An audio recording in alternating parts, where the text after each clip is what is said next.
can you please just give us an update on what things are looking like at the hospital right now as far as COVID-19 patients? I know we got an update from the Ohio Department of Health last week, and I think the statistic that stood out to everybody was that 9 out of 10 patients admitted to the hospital with COVID were unvaccinated. Is that something you guys are also seeing? Yeah, we are seeing that the majority of patients who are being admitted for COVID are unvaccinated. That is correct. So not only are they unvaccinated, but they also have risk factors for complications of COVID-19. And these are the risk factors that we already know well, such as age over 65, hypertension, diabetes, obesity, heart disease, and also immune suppression. So those are the patients that we're most worried about. But we're also seeing that a lot of patients that are coming in for other reasons, and we test everybody when they get admitted to the hospital, are also found to incidentally have COVID-19. Generally, those patients do well, and those include actually vaccinated patients. But those are not the patients who will get sicker and possibly end up in the ICU. So we're seeing a lot of COVID. As pretty much the rest of the region and the country, we are now seeing higher numbers than we've seen at any point in the pandemic. The number of hospitalized patients with COVID is really high, and we haven't reached the peak yet. So this is obviously taking quite a toll on all medical services. At the same time, some of our staff are also getting COVID. So we are understaffed and extremely busy. Certainly. Yesterday we hit a new record in the United States as far as cases go. Here in Ohio, we've really, seems like over the past few weeks, we have plateaued around that 20,000 mark, give or take, cases per day. Are there more cases of that in the state? I'm just thinking, anecdotally, I had COVID over Christmas break or whatever, but I didn't report it. I just took my, Right. 2 or 3 rapid tests, but nobody really knew about it besides me because Yeah. I'm a vaccinated individual who just had a minor cough. So, do you have any estimates for how many cases there might be above that 20,000 mark percentage wise or so? The number of actual cases reported is a huge undercount. Part of the reason is the fact that a lot of cases, some people are testing at home with home tests, but they're not reporting their positive test results. And at the same time, there are a lot of people who have COVID who are not even getting tested. So the real number is likely many times higher than that. Very likely well over 3-fold higher or 5-fold higher. So that gives us an indication of just how contagious this particular variant of the virus is. We know with Delta, which was already fairly contagious, more contagious than previous variants, but the difference that we see with Omicron is that it's a much higher level of transmissibility. So what we're seeing is, people are at very high risk from what previously would have been not very high risk exposures. So we see that, for example, in households, if one person gets sick, in the past it would be like maybe 2 other people in the household who get sick. Now it's pretty much everybody. Mm-hmm. And we're also seeing lots of reinfections. So people who previously had infection with COVID due to either the Delta variant or earlier variants are now becoming reinfected as well. So the real number of cases is much, much higher. Kind of in that same vein, so we've got a very limited number of testing. Obviously government officials are trying to remedy that, but it's not really happening very quickly, as government tends to happen. Ohio State and other universities, large universities such as OU, they are testing every single student as they come back to campus. Do you think that is a good use of resources with the limited testing that we do have to test these seemingly younger population, especially since Ohio State does have that vaccine requirement, is using, tens of thousands of tests on these people who potentially don't have any symptoms? Is that a very wise use of resources? I believe that it is necessary to do this because if we're going to have the students on campus, and you can imagine that what we're trying to do is to control the pace of the spread of the infection. And the only way to do that is to detect cases and actually move them into isolation quickly. With students, they will congregate and then, we'll be together in fairly large numbers. So if you have an outbreak, very quickly it spreads through anybody who's vulnerable. So it's absolutely necessary in cases where we have large numbers of people together in one area to do testing. And there are different ways to do surveillance, but testing is absolutely necessary. Otherwise, we can expect that pretty much everybody will end up with COVID. So what we're trying to do is to mitigate. So if we can slow down the pace of transmission, then health services won't be as overwhelmed. We will be able to then dedicate our resources better for those who are at highest risk and also who are having complications from COVID. So I think it is necessary. So obviously what we need to do is to increase the availability of testing. And you've heard about the different measures that are going to be put in place. I think it's a good start. Possibly, of course, we're probably a bit late.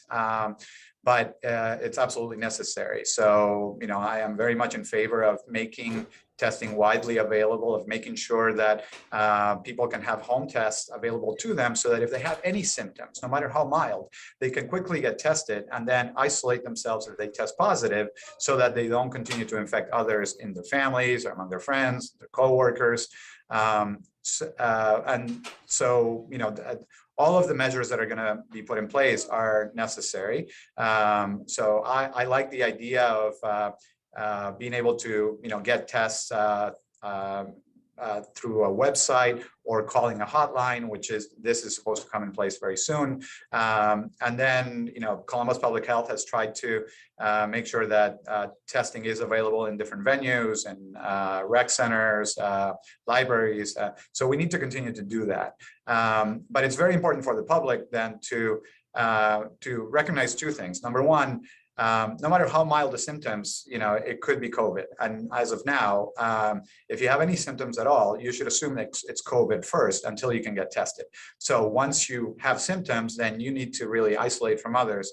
And if you're vaccinated and if you've had a booster, very likely you're going to have a relatively mild course of the disease, which is great. But we need to worry about those who are vulnerable, those who are unable to mount an immune response to vaccines, patients with cancer, patients with transplant patients. So there are a lot of people out there who are quite vulnerable. And these are the patients who get very sick, end up hospitalized, and possibly in the ICU. Speaking of these vulnerable patients, I know at the beginning of the pandemic, thinking back until March of 2020, April of 2020, that's really, we put a really strong focus on making sure vulnerable people stayed home and did stay out of the public. Now that they are vaccinated, most elderly people, in the country did go get their vaccine and their booster and stuff like that. But with the spread of Omicron, would you recommend potentially going back to those tactics of having somebody do the shopping for you, maybe doing some takeout things, kind of reverting back to the early days when we didn't know much about it, we didn't have a vaccine, especially, like I said, for the elderly, the vulnerable, cancer patients, transplant patients, et cetera? So I don't think we need to go back to, complete lockdown, but, as a society, I think we all need to take certain measures. So, when I go to the supermarket, I'm still surprised that there are people walking around without their masks on. At this point, masking anywhere indoors where there are other people is expected. It's just, like the minimum that people should be doing. But at the same time, we still have a lot of people who are unvaccinated. So that's an easy step. At this point, vaccines are widely available. And we know that they are actually quite effective at preventing severe disease. So for anybody who hasn't gotten vaccinated, it's very important to get vaccinated. That's step number one. And if you're due for a booster, get your booster. So immediately that would help a lot if we could get the people who are unvaccinated to get vaccinated. But then we can take other steps. But if people are particularly vulnerable, and I'm thinking of, not just the elderly. So we all, we have friends and relatives who may have cancer and be on chemotherapy. So those are the patients that we really need to protect. And then, think of your neighbors, your friends, anybody in that situation, and offer to, get groceries for them. At least, we need to be very careful over the next few weeks. So Omicron, because it spreads so quickly, what we're likely to see is a similar pattern to what's been seen, both in South Africa and in Europe, where there's a high peak, but eventually it does come down. So I think for a period of time, we need to be extra careful. I would advise people avoid flying, traveling by plane. There's absolutely no way to prevent getting COVID if you're going to be traveling. It's just, it's impossible to keep people separated enough. Again, it's so transmissible that it's almost guaranteed that you're going to be exposed. Are you going to get very sick? Again, if you're not that vulnerable, if you're fully vaccinated and booster, probably not, but you can expect that you will get COVID. So we really need to take measures to slow down the spread of the Omicron variant. When do you anticipate that peak coming, I guess, here in the United States and in Ohio? And then I have one follow-up question to that as well, and then I'll let you go. I'm sorry. Yeah, so I mean, it's a little different in each community. So what we've seen is in large cities, they've hit that peak and they're probably up the plateau phase and coming back down. So this has already happened in New York City and other large cities. I can tell you that here in Columbus, we have not hit that peak yet. I mean, the numbers are already, record numbers, far higher than what we've seen before. But when every day when I look at the number of people admitted with COVID in my hospital, that number keeps going up. So we're still not at the peak. But unlike previous variants, we expect that should happen, within a matter of weeks. So we're not talking months of having to deal with this. We're talking weeks before it starts to come down. Very hard to predict exactly where we're going to be in 2 months. If we go back a month ago, there was no Omicron anywhere, right? And then it quickly became the dominant variant, and that's what we see everywhere. But at least, we expect that we will hit a peak with Omicron within a couple of weeks, probably. And then it should start to come down. So are you optimistic about that? I've heard some people say, but it's been hard to get a doctor on record saying this. Are you optimistic about the Omicron variant helping end, obviously COVID will always be here, but end this pandemic just because it is so transmissible? We do have the vaccines. We have so many people getting it and not being hospitalized. Are you optimistic that this could help us get back to some normalcy? I'm thinking, I remember that little brief period of time last spring where the vaccinated didn't have to wear a mask out in public. We had a little bit of a, kind of a reprieve before Delta really ramped up here in Ohio. Are you optimistic about this variant and what it could mean for the future of ending the pandemic, hopefully? I'm optimistic for many reasons. We're in a overall, when I look at everything, we have a lot more tools at our disposal. We know a lot more. So we have very effective vaccines, very safe and very effective vaccines. We also have, treatment options, which again are very limited in availability right now, but we know that they work well. And we expect that the availability of these treatments for those at highest risk will increase. And we can make those, available to people as they become more available and the supply increases. But with Omicron, I think, what we're seeing is, on the one hand, yes, it's extremely transmissible. And you can see that even though it's very clear that on average, it will cause less severe disease, that because it's so transmissible, then it can just as easily overwhelm the healthcare system. So it's not so much about Omicron, but it's about everything else that we have at our disposal. I think it's very clear that the COVID-19 will become endemic at some point. We are not there yet. And so what that means is that we expect that it will continue to circulate in the population at a certain predictable level, but that's not where we are now. And then, we will be able to just focus on those who have the highest risk of complications. As of now, there's still a very significant proportion of the population that has no immunity whatsoever. And So, we're not at that point yet, but there's a lot that we can do. And so masking is extremely important. Being able, providing testing, so we can do all of these things to then be able to identify those who have acute COVID and who can then go on to isolate. And of course, making sure that, everybody gets vaccinated. That's something that at this point, vaccines are widely available. So the fact that we're not taking advantage of that, just doesn't make sense. That's where we really should be putting all our resources, making sure that everybody who's unvaccinated gets vaccinated. Speaking of vaccines, another 6 month marker is coming up, especially for people who got boosted, probably yourself. People in the hospitals got boosted early fall. It'll be February, March, when their 6 month mark of that booster is coming up. Do you anticipate another 6 month booster being recommended for you guys?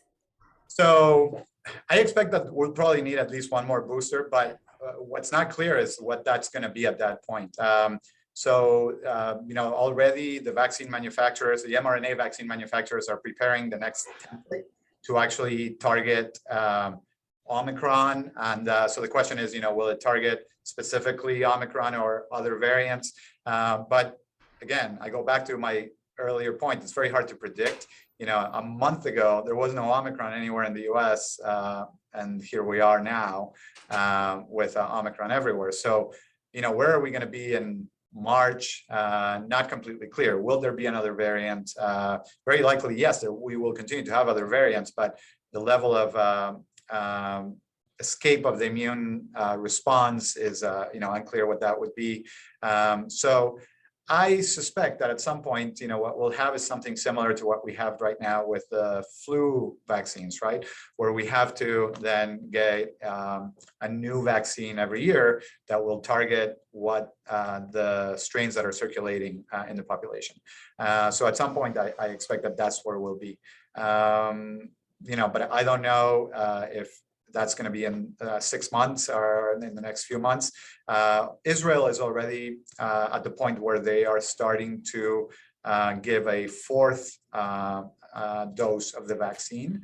They started vaccinating very early. They were able to get high vaccination rates, and they were able to show that getting the booster to the entire population did reduce the incidence of symptomatic disease. So I expect that we will have to have at least one more booster, probably in the 6 month period. What that booster will be, not completely clear. And then beyond that, we don't know. All right. I always like to end anytime I get an infectious disease expert on here, I just want to ask you what are some words that you can give people who still really do not want to get the vaccine, whether they are old or young, whether it's for their kids? What is your advice to them, and what do you recommend? I think it's important to,